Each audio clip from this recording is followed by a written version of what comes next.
බොහොම ඉස්සර කාලෙක ගමරාල කෙනෙක් හේන් වගා කරලා ජීවත් වුණා. ඔහු ජීවත් වුණේ ඔහුගේ බිරිඳයි දුවයි එක්ක.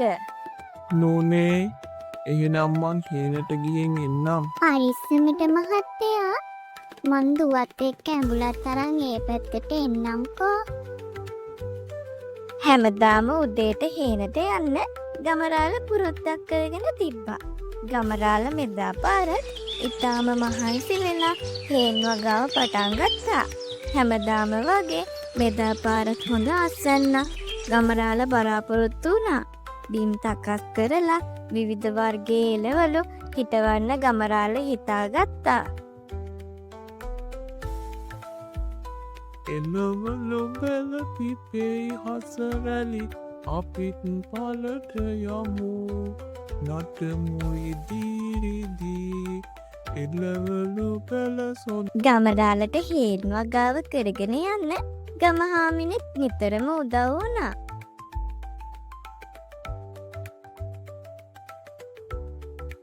මාස ගණනාවක් ගෙවිලා ගියා. ගමරාලගේ ගමහාමිනේගේ මහන්සියේ ප්‍රතිඵල විදිහට හොඳ පළදාවක් එදා සැරේ ලැබුණා. අස්වැන්න නෙලා ගන්න නියමිත කාලේ උදා වුණා. අස්වැන්න නෙලා ගන්න දවසක් තියෙද්දි එදා කලින් දවසේ රෑ කවුරුත් නොහිතපු දෙයක් සිදු වුණා.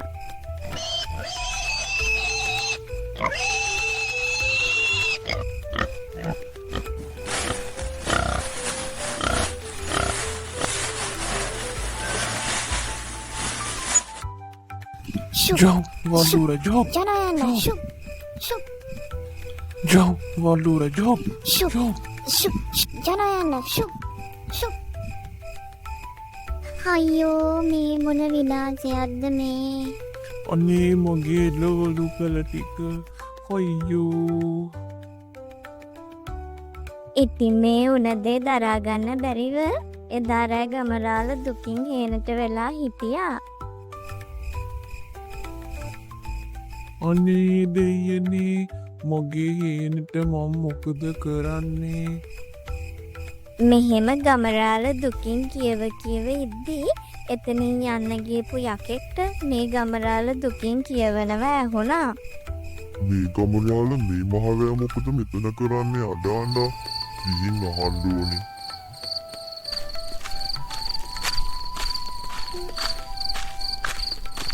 ගමරාල මොකද ඔහේ ඔතන දුකින් කියව ඉන්නේ? අනේ අම්මෝ යකා උන්නැහේ අනේ මාව කන්න නම් එපා.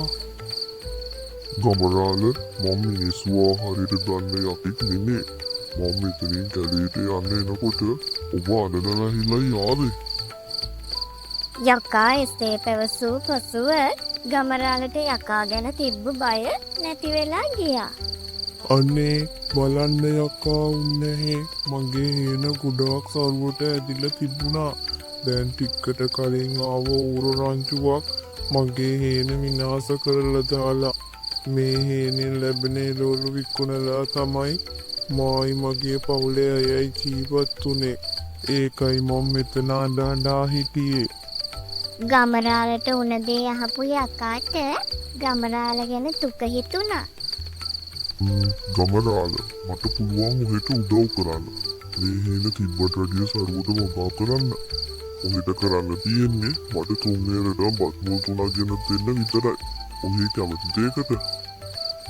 ඉතින් මේ උන දේවල් එක්ක අවුලෙන් හිටපු ගමරාල යකා පැවසූ දෙයට කැමති වෙලා ඊට පහුවදා ගෙදර ගොහින් හාමිනේටයි දුවටයි විස්තරෙත් කියලා බත් මුලකුත් අරන් ගමරාල හේනට ආවා.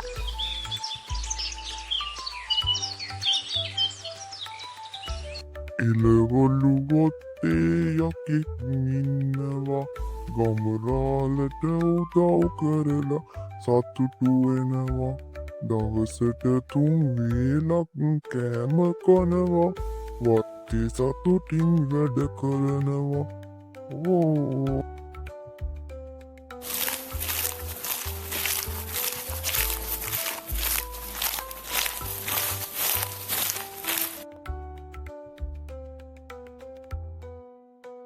යකා උන්නහේ මේ බත් එක කාලා හිටින්න.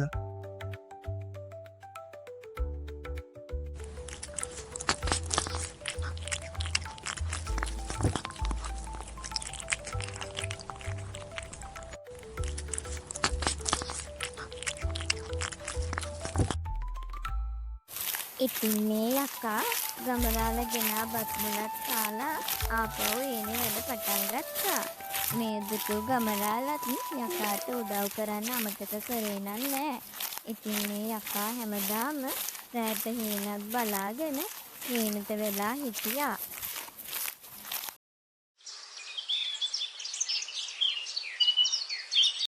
යකා උන්නහේ මං එහෙනම් ගෙවල් පැත්තට ගොහින් එන්නම්. හෙට උදේට කෑම මොලකුත් අරගෙන එන්නම්කෝ. මෙහෙම කියපු ගමරාල නිවස දෙසට යන්න ගියා. ඉතින් ඔන්න ඔහොම දින සති ගෙවිලා අලුත් දවසක් උදා වුණා. සරුවට හැදුණු එළවලු දැකපු ගමරාල උඩ පැන පැන නටන්න ගත්තා. ඉතින් මේ ගමරාල එළවලු ටික කඩාගෙන පොළට අරගෙන ගියා විකුණන්න. එන්න දුව අපි දෙන්න එකතු වෙලා මේ ටික පරිස්සම් ඇති තැනකින් තියමු. හාමිනේ මම මේ කල්පනා කරේ අපේ හේනට අල්ලපු ඉඩමත් අරන් වගා කරන්න. යකා උන්නහේ ඉන්නවනේ උදව්වට. ඉතින් රාලේ යකා උන්නහේ කැමති වෙයිද ඊඩමෙත් වගා කරන්න? බලමුකු හාමිනේ යකා උන්නහැගෙනුත් අහලා මං ඒ ඉඩම ගන්නවා. උදෙන්ම හේනට ගියපු ගමරාල යකාට උදේ බත් මුලත් ලබා දීලා ගමරාලගේ අදහස යකාට කිව්වා. යකා උන්නහේ මම මේ කල්පනා කරේ අර අල්ලපු ඉඩමත් අරගෙන වගා කරන්න කියලා. ඔබ කැමතිද ඒට? ගමරාල මට හැමදාම රසවත් කෑම තුන් නේරටම ගෙනත් දෙනවා. මටත් එයාලගේම පවුලි කෙනෙක් වගේ සලකනවා. ඔන්න ඔහේ ගමරාල ඒ ඉඩමේ වගා කරන්න උදව් කරනවාම. ඉතින් මේ ගමරාලගේ හොඳ ගතිගුණ වගේම යකාටත් හොඳින් සැලකෙන නිසා යක්කා ගමරාලට ඒ ඉඩමෙත් වගා කරන්න කැමති වුණා. ඉතින් ගමරාල ඒ ඉඩමත් මිලදී අරගෙන යකත් එක්ක වගා කරන්න පටන් ගත්තා. ඔහොම කාලය ගත වෙද්දී ගමරාලයි යකයි හොඳම මිතුරන්ද වුණා. ඉතින් මේ යකයි ගමරාලයි හේන් දෙකම වගා කරලා හොඳ පළදාවක් අරගත්තා. ගමරාලට එදායින් පස්සේ නම් මුදල් වලින් හිගයක් තිබුණේ නෑ. කොච්චර මිල මුදල් ලැබුණත් Tamanට උදව් කරපු යකාව ගමරාල අමතක කරේ නෑ. ගමරාල ඉතාමත් රසවත් කෑම බීම හාමිනේට කියලා හදවගෙන යකාට ගෙනihin දුන්නා.